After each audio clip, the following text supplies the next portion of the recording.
Hello and good morning students. Today in this video we will discuss this first lesson of class 8 English book first, how the camel got his hump। यानी ये कहानी एक camel की है और कैसे camel को hump, जो हम्प मीन्स कूवर, यानी उसका जो कूवर्ड कैसे निकला और उसका कैसे बड़ा हुआ, इसकी क्या कहानी है। Today we will know in this lesson. The world had just begun and the animals were working for humans. कहानी तब की है जब वर्ल्ड का जस्ट प्रारंभ हुआ था और एनिमल्स जो है पहली बार ह्यूमन बीइंग के लिए काम करना शुरू किए थे। There was one lazy animal that did nothing.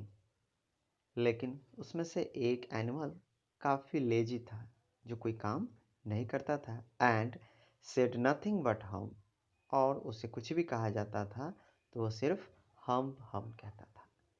Even the clever Gene was at his wit end, और जो सबसे चालाक जो जीन था वह भी, जो काफ़ी विवेकशील था, वह भी परेशान था। In the beginning when the world was new and the animals were just beginning to work for man, यानी तब की बात है जब एनिमल्स जो है वो ह्यूमन बीइंग के लिए काम करना प्रारंभ करते हैं।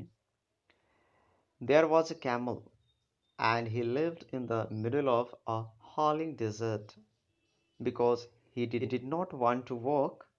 He ate sticks and thorns and pickles.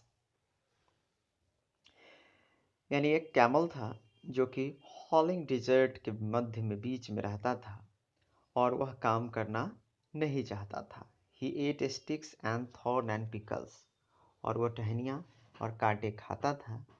And when anybody spoke to him, he said, और जब कभी भी कोई उससे कुछ कहता, he said hump, just hump and no more, यानी इससे ज़्यादा वो कुछ नहीं कहता।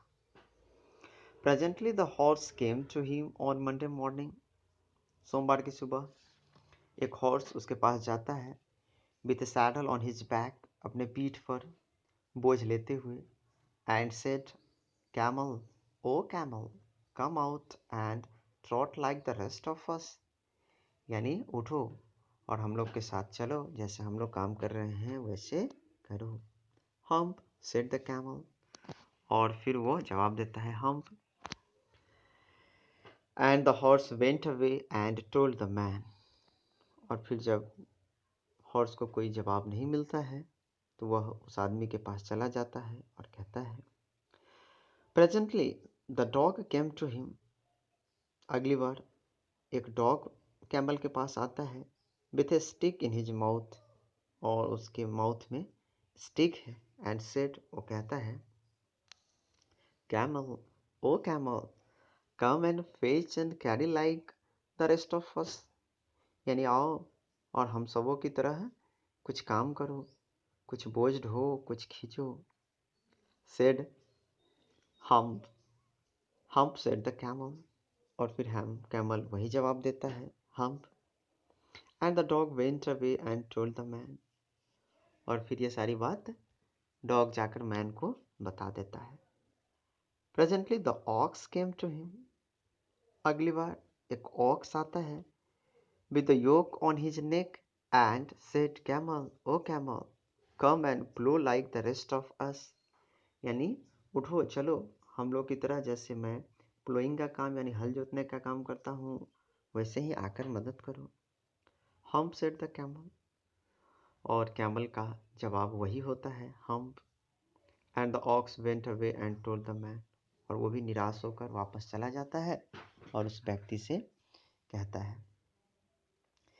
At the end of the day the man called the horse and the dog and the ox together, यानी जब दिन समाप्त हो जाता है तो वो आदमी हॉर्स को, डॉग को और ऑक्स को बुलाता है। एंड सेड कहता है three, I am very sorry for you, यानी वो अपना अफसोस जाहिर करता है, दुख व्यक्त करता है। But that hump thing in the dessert can't work, और कहता है कि वो जो कैमल है, जो हम्प जैसा कहता है, वो काम नहीं कर सकता है। और he would have been here by now, so I am going to leave him alone and you must work double time to make up for it। यानी वो काम नहीं करता, इसलिए मैं उसे अकेले यहाँ छोड़ देता हूँ, छोड़ के जा रहा हूँ, और अब तुम सबों को उसके बदले में डबल काम करना पड़ेगा। That made the three very angry। ये बात सुनते ही तीनों काफ़ी गुस्से में आ जाते हैं कि एक जो कैमल है वो दिन भर बैठा रहता है, कोई काम नहीं करता है, और हम तीनों जो कि काम कर रहे हैं, अब हमें उसके बदले भी डबल काम करना पड़ेगा। वो काफ़ी गुस्से हो जाते हैं। And they held a panchayat on the edge of the desert, और वो सोचते हैं कि हम पंचायत कराएंगे। And the camel came chewing curd and laughed at them, और फिर वो कुछ खाते चबाते हुए आता है तीनों को, और फिर कैमल मुस्कुराते हुए हम्प कहते हुए वहाँ से चला जाता है।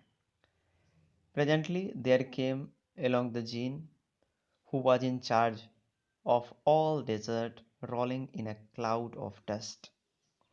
यानी रेत जो था उसका एक क्लाउड की तरह बनाते हुए, रोलिंग करते हुए, घूमते हुए डिजर्ट में पहुंच जाता है जीन, जो कि उस डेजर्ट का क्या है, इंचार्ज, यानी वो पूरा डिजर्ट उसके हवाले है। Djinn of all deserts said the horse, और फिर वो हॉर्स जीन से कहता है, is it right for anyone to be idle. यानी वो पूछता है कि क्या इस तरह से समय बर्बाद करना सही है। Certainly not said the djinn, और जीन कहता है, वाकई में नहीं, निश्चित तौर से नहीं। Well said the horse, there is a thing in the middle of your desert with a long neck and long legs, and he hasn't done a stroke of work since Monday morning. He wouldn't trot। और वो बताता है कि आपके इस desert में एक लंबे नेक वाला और लंबे पैर वाला एक जानवर है, जो कि मंगलवार की सुबह से कोई काम नहीं किया है, यानी अभी वहाँ कुछ किया ही नहीं है। फ्यू सेड द जीन विशलिंग, यानी वो आवाज़ करते हुए कहता है, दैट इज़ माई कैमल, यानी वो मेरा कैमल है। What does he say about it, और पूछता है कि फिर वो कैमल क्या कहता है। He says hump and he want plough said the ox. ऑक ने जवाब दिया कि जब भी उसे पूछा जाता है तो वो सिर्फ हम्प हम्प कहता है, और वो खेत जोतने का काम भी नहीं करता है। वेरी गुड सेड द जिन कहता है, okay I shall hump him if you will kindly wait a minute। कहा कि ठीक है, मैं उसे देखता हूँ। You kindly wait for a minute। आप कुछ पल के लिए इंतजार करें। Okay, now students, do the comprehension check। What tasks do you think were assigned to dog and the ox? यानी कौन से कार्य जो है वो डॉग और ऑक्स को दिए गए थे। Why did the camel live in the middle of the desert? यानी कैमल क्यों डेजर्ट के मध्य में रहता है। What made the dog, the horse and the ox very angry? किस बात से तीनों नाराज हो जाते हैं। How did the gene know the horse was complaining against the camel? और जीन को कैसे पता चलता है कि हॉर्स कैमल का कंप्लेन कर रहा है। Okay, in next video we will discuss the second part। Okay, thank you।